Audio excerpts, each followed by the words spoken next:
ಜಮ್ಮು ಮತ್ತು ಕಾಶ್ಮೀರ ಕಣಿವೆಯಲ್ಲಿ ನಡೆದ ಭಯೋತ್ಪಾದಕರ ದಾಳಿಯನ್ನ ಖಂಡನೀಯ. ಬಹಳ ಪರಿಣಾಮಕಾರಿಯಾದ ಶಕ್ತಿಯುತವಾದ ಮಿಲಿಟರಿ ಇಂಟೆಲಿಜೆನ್ಸ್ ದೇಶದಲ್ಲೇ ಇದೆ ಎಂದು ಭಾವಿಸುತ್ತೇವೆ. ಅನೇಕ ಸಂದರ್ಭದಲ್ಲಿ ಒಳ್ಳೆಯ ಕೆಲಸವನ್ನ ಮಾಡಿದ್ದಾರೆ. ಯಾಕೆ ಇಂಟೆಲಿಜೆನ್ಸ್ ಫೇಲ್ಯೂರ್ ಆಗಿದೆ?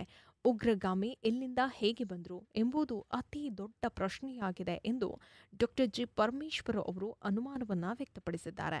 ಸುದ್ದಿಗಾರರೊಂದಿಗೆ ಮಾತನಾಡಿದಂಥ ಅವರು, ಇದೊಂದು ಕೃತ್ಯ ಹೇಯವಾಗಿದ್ದು ಪ್ರಾಣ ಕಳೆದುಕೊಂಡಿರುವಂಥ 27 ಜನರ ಆತ್ಮಕ್ಕೆ ಶಾಂತಿ ಕೋರ್ತೇವೆ. ಕುಟುಂಬ ವರ್ಗದವರಿಗೆ ನೋವನ್ನು ಭರಿಸುವಂಥ ಶಕ್ತಿಯನ್ನ ನೀಡಲಿ ಎಂದು ಭಗವಂತನಲ್ಲಿ ಪ್ರಾರ್ಥಿಸುತ್ತೇವೆ. ಹಿಂದೂಗಳನ್ನೇ ಹುಡುಕಿ ಹತ್ಯೆ ಮಾಡಲಾಗಿದೆ. ಕರ್ನಾಟಕದ 3 ಮೃತಪಟ್ಟಿದ್ದು ಅವರು ಕುಟುಂಬಕ್ಕೆ ನನ್ನ ಸಾಂತ್ವನ ಇದೆ ಎಂದು ಹೇಳಿದರು. ಇದನ್ನ ಕೇಂದ್ರ ಸರ್ಕಾರ ಗಂಭೀರವಾಗಿ ಪರಿಗಣಿಸಬೇಕು. ಪುಲ್ವಾಮಾ ದಾಳಿ ನಂತರ ಈವರೆಗೆ ಇಂತಹ ಘಟನೆಗಳು ನಡೆದಿರಲಿಲ್ಲ. ಅಲ್ಲೊಂದು ಇಲ್ಲೊಂದು ಸಣ್ಣ ಪುಟ್ಟ ಘಟನೆಗಳಾಗ್ತಾ ಇದ್ವು. ಒಬ್ರು ಇಬ್ಬರು ನಮ್ಮ ಸೈನಿಕರು ಹುತಾತ್ಮರಾಗ್ತಾ ಇದ್ರು. ಆದರೆ ಇಂತಹ ದೊಡ್ಡ ಘಟನೆ ನಡೆದಿರಲಿಲ್ಲ.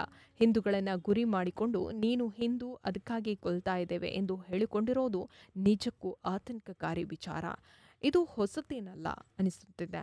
ದಾಳಿ ಮಾಡುವಾಗ ಅನೇಕ ಸಂದರ್ಭದಲ್ಲಿ ಆ ಮಾತುಗಳನ್ನು ಹೇಳ್ತಾರೆ.